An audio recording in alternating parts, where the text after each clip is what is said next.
Hello, ladies and gentlemen. Jacob Licklider here. It's Sunday, so that means another episode of Doctor Who Flux. This is Chapter 2, War of the Sontarans. As always, there's going to be a blanket spoiler warning because these are my initial scattered thoughts immediately after watching the episode. So full spoilers are in place. This is a contender to be one of Chibnall's an episode written by Chibnall that's actually really good. It doesn't suffer from some of Chibnall's issues. It's actually really, really tightly plotted and very, very tight. Flux itself seems very smart on, we're doing something big and grand scale, but probably due to the COVID-19 restrictions, we're doing a lot more recurring characters, so we get to know them.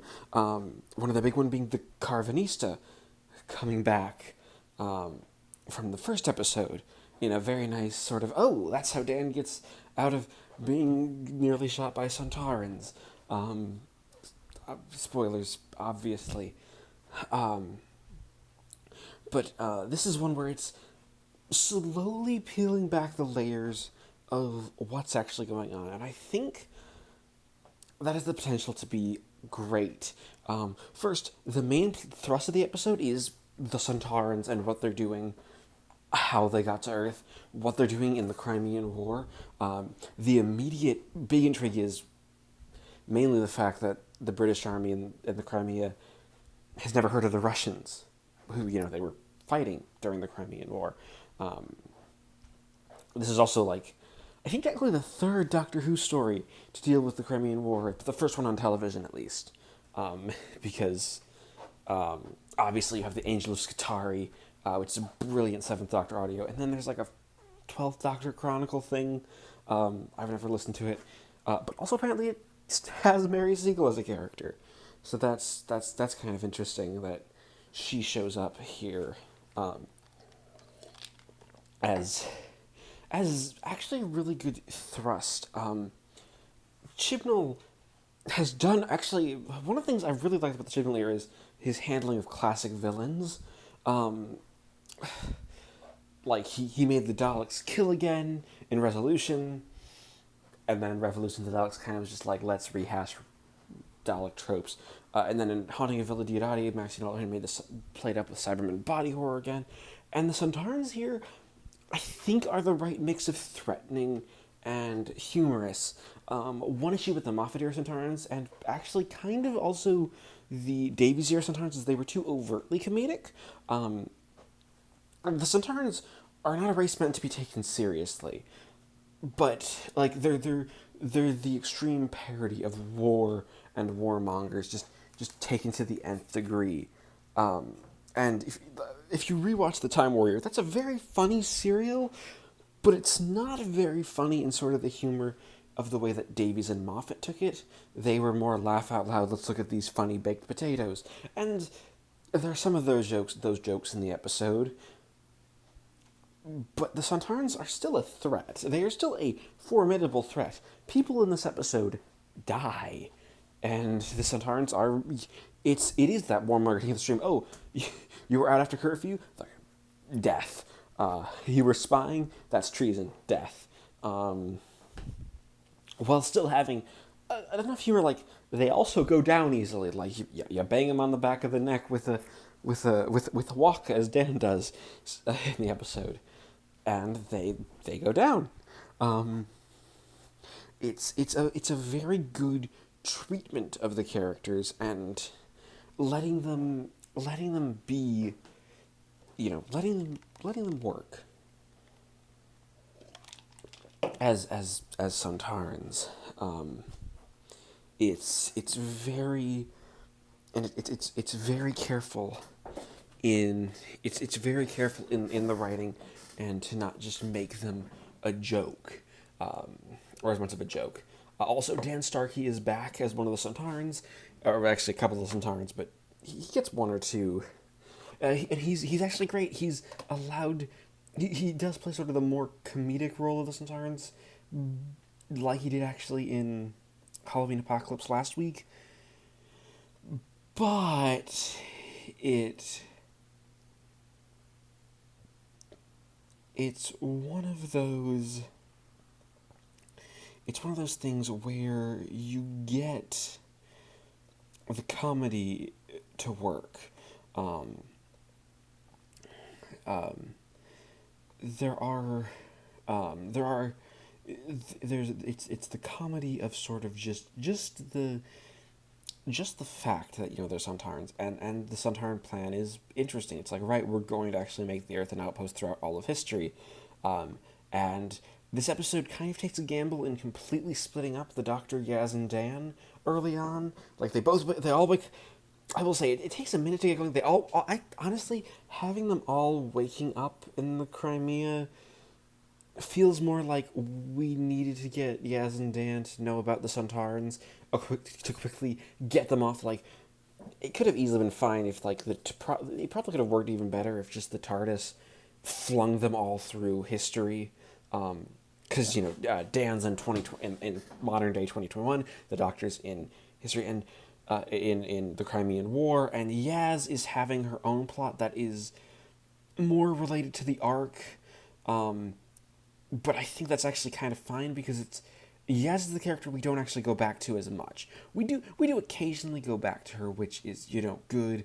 And actually, I think Mandip Gill is throughout the last two episodes. I've just been giving really good performances, and they haven't given Yaz a character so much, but they've given her enough to do that it feels like she's actually starting to develop, and you can actually see a little bit of who she kind of is.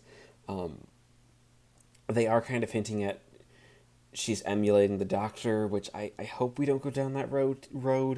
That was already done with Clara, and well, we all know how poor Clara's exit ended up being. But there is something interesting about the inspiring, and there is something fun about the way she handles herself. Just throughout the episode, she is, like, right, I'm going to try to figure out what this planet is. She is on, on the,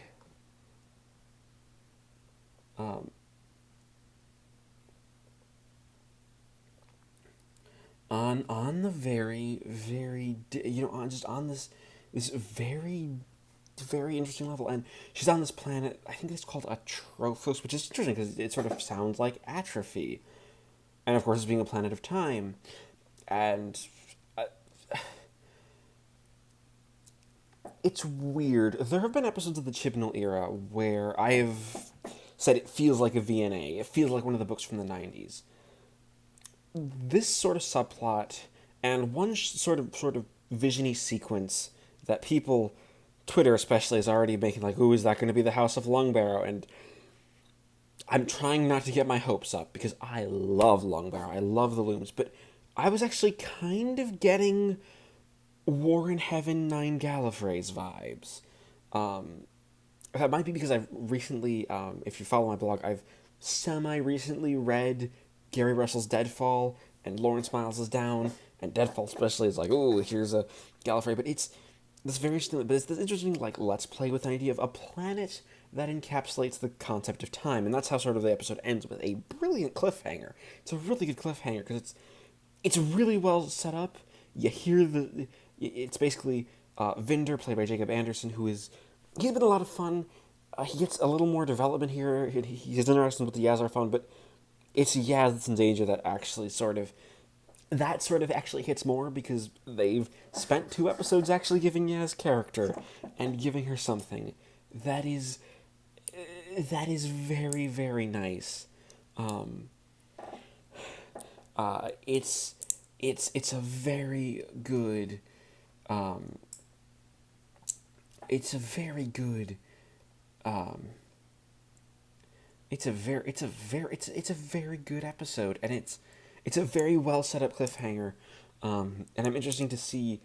I also think the next time trailer is really good at, like, ooh, we don't entirely know if Yaz is gonna get out of this unscathed, because I don't think we saw any shots of her in the 15-second next time trailer, which is again, wait, no, we saw We saw her but we saw her clearly. What looks like her on Earth and in a cop car in her cop uniform. So next episode, I feel like we're playing with time. That's next episode stuff. But it's really well set up, and I love the Doctor and Mary Seacles dynamic. There's something about Jodie Whittaker in this episode in particular that felt like she had presence. A little bit of the end got a little too similar to Christmas Invasion, in the same sort of way. And I don't necessarily know if I like how Whittaker played off the rage, mainly because Christmas Invasion, the rage from Tennant, it then actually is funneled into something. But there is an interesting interaction there. It just I don't want to say it felt unnecessary because it felt like it felt kind of like the general blowing up the Sontarans almost needed to happen, but the outrage from the Doctor feels a little. I don't want to say forced, but it feels like we needed this outrage because that's what the Doctor would do. Because they were leaving, though they are the Sontarans, so they probably could have easily come back. And you also have some interesting stuff going on with the TARDIS and the corruption of the TARDIS, which is definitely a really, really, it's a really interesting idea.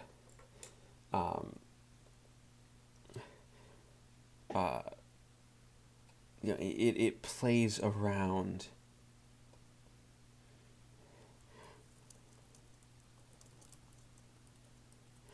It plays around with this whole idea of time, and our overarching villains Swarm and Azure. There's one we get, and you also have the sort of the shadow-like character. If you know Armageddon Factor, I think that they called him. I don't remember what they called him. I think they called him like Protection or something. It's which is a very weird sort of thing. They actually also have some really good presence. Like Yaz's plot is basically she and Vinder are in this temple on this planet where basically they're being asked to repair these things called the Maori or the Mori, and they're